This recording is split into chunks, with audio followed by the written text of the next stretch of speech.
Muy buenos días y bienvenidos nuevamente a su canal El Maestro y Margarita, retomando pues este receso de actividades, ya que hace semanas no he podido subir videos, entonces hoy retomamos actividades.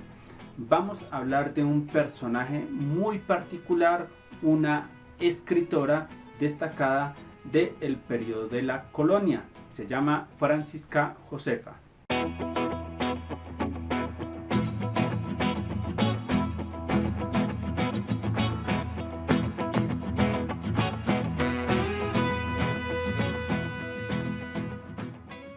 Bueno, tenemos en este periodo de la conquista en América una primera escritora que es Francisca Josefa, una monja nacida en Tunja. Tiene dos textos escritos y publicados posteriormente por su sobrino en el siglo XIX, que los tengo acá. Uno es su texto autobiográfico, Su vida, y el otro es su obra poética, Afectos. ¿Qué hace de particular o qué nos interesa de este personaje? Pues primero que en un contexto netamente patriarcal, en que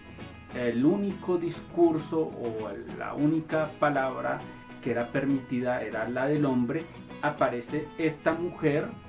que bajo mandato de su sacerdote confesor le impone esta tarea de poner por escrito la relación de sus vivencias y experiencias místicas. Esto era algo muy común en la época, pues ante la experiencia religiosa se les pedía a las monjas, cuando había algún motivo como evidenciar su santidad, que pusieran por escrito las experiencias que tenían. Entonces acá tenemos el texto autobiográfico de la monja,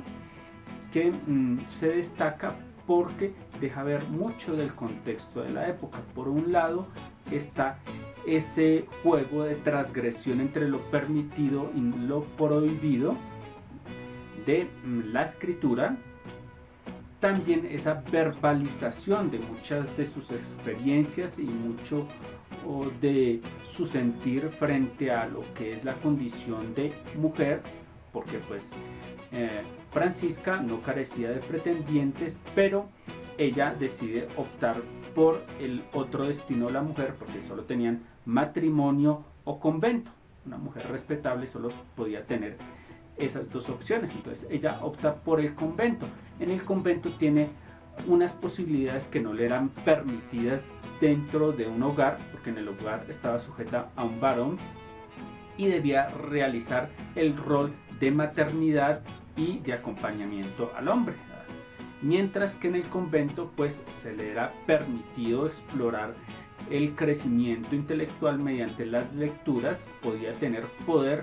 ya sea abadesa o desempeñando otro tipo de labores dentro del convento. Entonces pues estaba la posibilidad de eso, de tener un control sobre sus decisiones y en estar sujeto a un hombre. Además vemos en su obra ese conflicto entre las clases sociales y el horizonte de lecturas que ella tenía. Hace mención de gigantes en sus visiones, de caballeros, de dragones, que representan esas fuerzas malignas que las echan. Es una mujer que reafirmó su independencia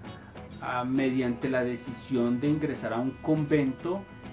en la cual se les es validado el escribir. Como les decía, el discurso dominante era el masculino. La única forma de conocer ese sentir de las mujeres era a través de sus escritos, y en ese juego verbal de camuflar lo que ella quería decir en medio de un discurso que se le impone, entonces está la mística. Ella logra expresar toda su vivencia dentro de un convento, cómo es el conflicto con sus compañeras, cómo son sus visiones, cómo es la relación con sus padres y todo lo que implica el ser mujer. El ser mujer de clase alta, porque pues no no es una india, no es una mestiza, sino que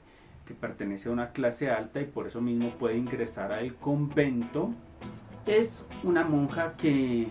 tiene un lenguaje culto, se comunica con Sor Juana Inés de la Cruz en México,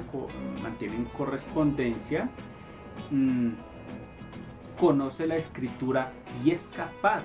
de enseñarle a otra monja el ejercicio o el proceso de escritura, algo que realmente es muy revolucionario en la época, porque si ya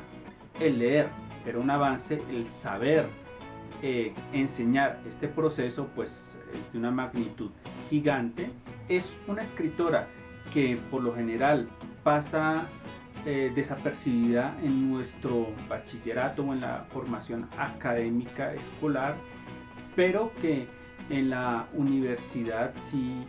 ha tenido un destacado papel, tanto en los estudios poscoloniales, estudios feministas, lectura crítica, mostrando cómo es una de las primeras voces femeninas, cómo es este juego de lo permitido, lo no permitido, cómo se ven o cómo en este caso lo que le permite salir a la luz es la visión de una clase dominante religiosa blanca que es rescatada, como decía, por su sobrino, que publica posteriormente, y que hay que tener en cuenta pues que este periodo grande en la publicación responde a muchas cosas, pues que era un discurso femenino que no se veía la necesidad de ser conocido por el público, que dentro del convento pues sí era muy común que se hiciera la lectura de los textos que escribían las monjas como una forma de conocer las experiencias y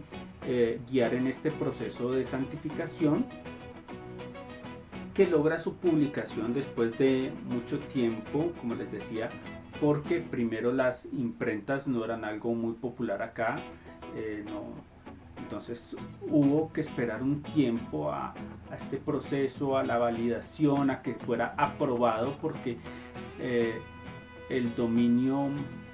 religioso era el que aprobaba si sí o no se publicaba esto, y que finalmente nos permite acceder a las vivencias y experiencias de una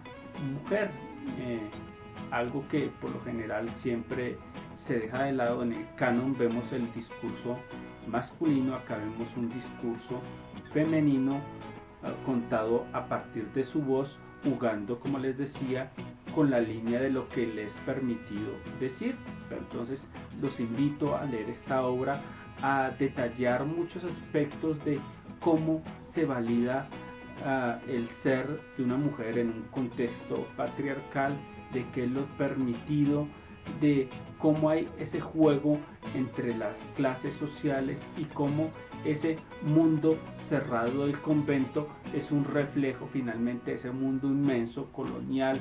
de la Nueva Granada, en el que hay muchas clases y unas son miradas de cierta manera, unas son menospreciadas y otras son enaltecidas. Entonces espero que aprovechen, lean este libro. Más allá del contexto religioso y de la experiencia, hay mucho por aprovechar. Los referentes, como les decía, de libros de hagiografías, de los libros de caballería, de las comedias, y saber aprovechar el conocimiento que nos aporta esta obra. Me despido de ustedes y en próximos capítulos hablaremos de otros libros. Hasta luego.